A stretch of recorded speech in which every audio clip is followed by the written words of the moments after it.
ನಮಸ್ಕಾರ. ನಿನ್ನೆ ಪರಮಪೂಜ್ಯರಾದಂಥ ಕನೇರಿ ಮಠದ ಕಾಡಸಿದ್ದೇಶ್ವರ ಸ್ವಾಮೀಜಿಯವರನ್ನು ವಿಜಯಪುರ ಜಿಲ್ಲೆಗೆ 2 ತಿಂಗಳು ನಿರ್ಬಂಧನೆಯನ್ನು ಹೇರಿದ್ದಾರೆ. ಪ್ರವೇಶ ನಿಷೇಧವನ್ನು ಮಾಡಿದ್ದಾರೆ. ಕರ್ನಾಟಕ ಸರ್ಕಾರ, ಕಾಂಗ್ರೆಸ್ ಸರ್ಕಾರ ಅತಿಯಾದಂಥ ವರ್ತನೆಯನ್ನು ಮಾಡ್ತಾ ಇದೆ. ಕನೇರಿ ಮಠದ ಸ್ವಾಮೀಜಿಯವರ ಕಾರ್ಯ ಅಗಾಧವಾದಂಥ, ಆದರ್ಶವಾದಂಥ, ಧರ್ಮಕ್ಕೆ, ಸತ್ಯಕ್ಕೆ, ಜನರಿಗೆ, ರೈತರಿಗೆ ಪೂರಕವಾದಂಥ ಕಾರ್ಯವನ್ನು ಮಾಡ್ತಾ ಇರುವಂಥ ಇವತ್ತು ವ್ಯಕ್ತಿಗೆ ನೀವು ನಿರ್ಬಂಧನೆ ಹೇರ್ತೀರಿ ಅಂತಂದ್ರೆ ನಿಮ್ಮಂಥ ಕಾಂಗ್ರೆಸ್ ಸರ್ಕಾರಕ್ಕೆ ಧಿಕ್ಕಾರ ಹೇಳ್ತಾ ಇದ್ದೀನಿ ನಾವು. ಇಂಥ ಇವತ್ತು ಈ ಮಟ್ಟಕ್ಕೆ ನೀವು ಇಳಿದ್ರಿ.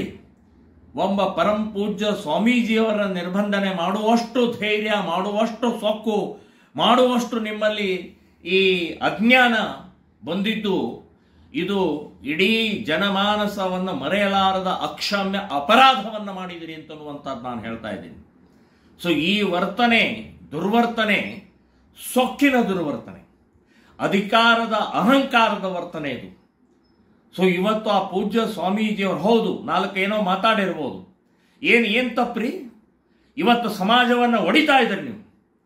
ಹಿಂದೂಗಳನ್ನು ಒಗ್ಗೂಡಿಸುವಂತಹ ಕೆಲಸವನ್ನು ಮಾಡ್ತಾ ಇರುವಂಥ ಪರಮ ಪೂಜ್ಯ ಸ್ವಾಮೀಜಿಯವರಿಗೆ ಸಿಟ್ಟು ಬರದೆ ಇನ್ನೇನು ಮಾಡಬೇಕು? ಏನು ನಿಮಗೆ ಹೂವಿನ ಹಾಸಿಗೆ ಹಾಕ್ಬೇಕಾ? ಹೌದು, ಬೈದಿದ್ದಾರೆ. ಏನು ತಪ್ಪು ಮಾಡಿದ್ದಾರೆ? ಯಾರೋ ಏನೋ ಹೇಳ್ತಾರೆ, ಪ್ರತಿಭಟನೆ ಮಾಡ್ತಾರೆ ಅಂತ ತಕ್ಷಣನೇ ಒಬ್ಬ ಪೂಜ್ಯ ಸ್ವಾಮೀಜಿಯವರ ನಿರ್ಬಂಧನೆ ಮಾಡ್ತಾರೆ ನೀವು. ನಾಳೆ ಇದೇ ಅಧಿಕಾರದ ದಾಹದಿಂದ ಇನ್ನೇನೇನೋ ಮಾಡ್ತಾರೆ ಅಂತನ್ನುವಂಥದ್ದು ಇಡೀ ಕರ್ನಾಟಕದಲ್ಲಿ ಎಲ್ಲರಿಗೂ ಒಂಥರ ವಿಚಿತ್ರವಾದಂಥ ರೋಷ ಬರ್ತಾ ಇದೆ, ಸಿಟ್ಟು ಬರ್ತಾ ಇದೆ, ನೋವಾಗಿದೆ. ಸೊ ಇಂಥ ಸಂದರ್ಭದಲ್ಲಿ ಇವತ್ತು ಪರಮ ಪೂಜ್ಯ ಸ್ವಾಮೀಜಿಯವರ ನೀವು ಮಾಡಿದಂಥ ಈ ಅವಮಾನವನ್ನು ವಾಪಸ್ ತಗೊಳ್ಬೇಕು, ಬಹಿರಂಗ ಕ್ಷಮೆ ಕೇಳಬೇಕು. ನಾನು ವಿಶೇಷವಾಗಿ ಅಲ್ಲಿ ವಿಜಯಪುರ ಜಿಲ್ಲೆಯ ಮಂತ್ರಿಗಳಾದಂಥ ಅವರಿಗೆ ನಾನು ಹೇಳ್ತಾ ಇದ್ದೀನಿ, ನಿಮ್ಮ ಈ ಕುಕೃತ್ಯ ಸರಿಯಲ್ಲ ಅಂತನ್ನುವಂಥದ್ದು ಹೇಳ್ತಾ ಇದ್ದೀನಿ.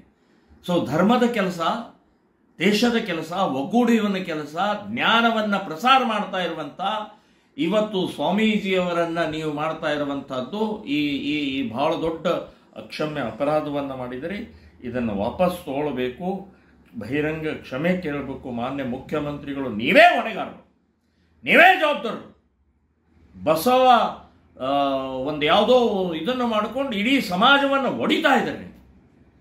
ಸಮಾಜವನ್ನು ಒಡೆದು ಹಾಳು ಮಾಡ್ತಾ ಇದ್ದಾರೆ ನೀವು.